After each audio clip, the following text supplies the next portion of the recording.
build God's house his way.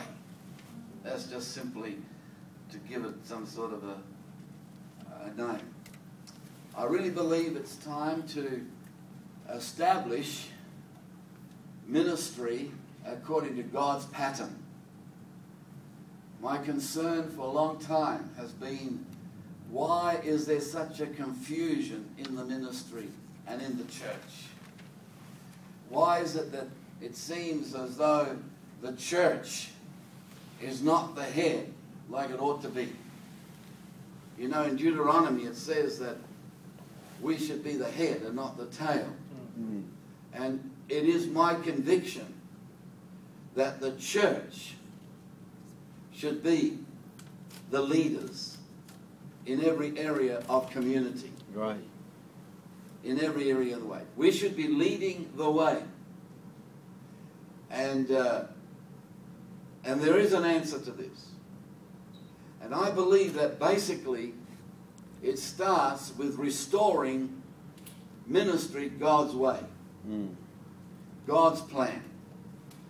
And to do that, I believe it's restoring again, if you like, the relationship between father and son, ministerial relationship.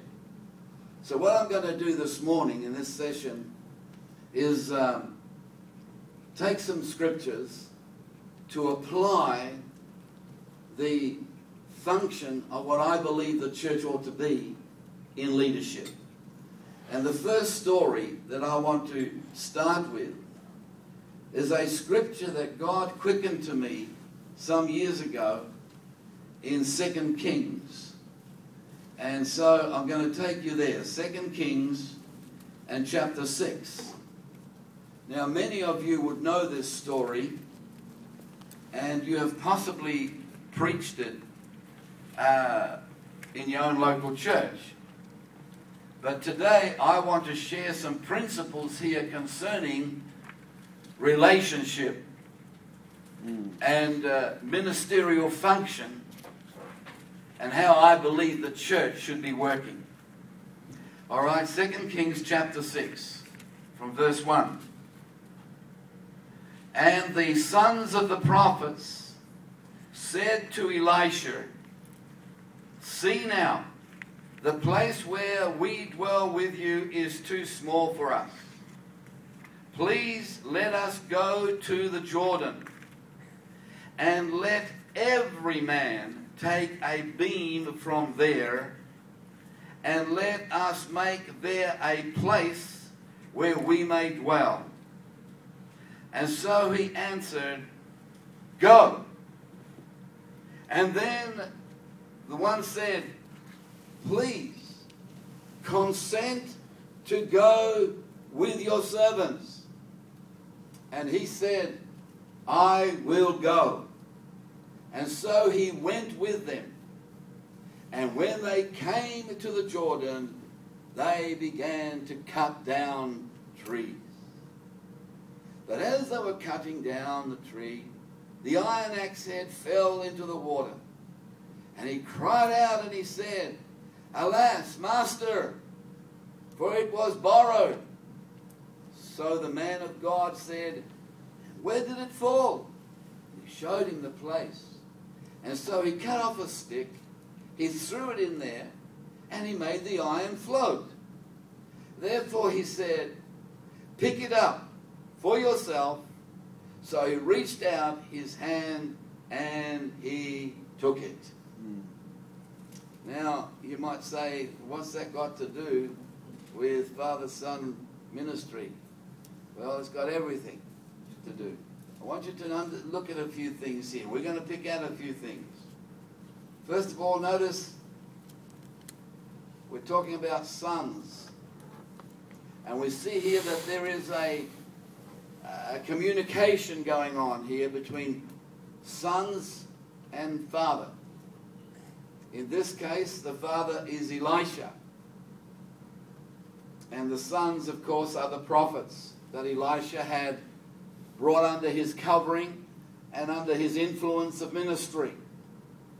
And notice the relationship there, the tremendous understanding that they had between each other, that the sons could have, if I may say, the gall, the boldness, the audacity, the front, the face, to go to the father and be bold enough to say something which is quite bold.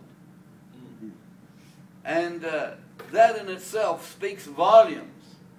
That tells me that there was a tremendous, enormous relationship between father and son.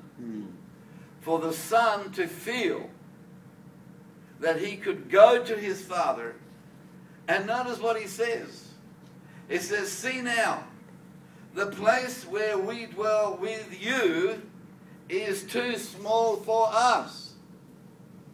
Now, to put that into our common understanding, into our common language, he's virtually saying, Dad, it's fantastic living here in this house, but you know something? This house is too small. This house is not big enough. In spiritual terms, you know, we've loved this vision of yours. You've had a tremendous vision, but the vision you are working and the vision that you have for us is too small. We see a bigger vision, and we feel restricted. We feel hemmed in. We feel closed up. We feel that we can't move here. It's too small for us. So is it okay if we go further out and build a bigger vision? That's right. Can I just pause here? This wasn't in my thinking before, but it's in there now because Pastor Hannah put it in there this morning. We were talking about relationship and father and son relationship, and he made a comment which I fully illustrates this point. He said, you know, when we're children, children are children, he said, what do fathers do? He said, he carries the children on their shoulders. And where does that put the children? It puts the father up higher where they can see further. Yeah. So here, I thought, wow, that's the illustration for our scripture today. You put the children up on the father's shoulders, and they can see further and bigger than father. Yeah, man. Not because father is not better, or because he didn't have it, or that he wasn't as anointed, but purely simply, he's not in the position to see where son can see. Yes. And so sons should be, if father is doing his job, sons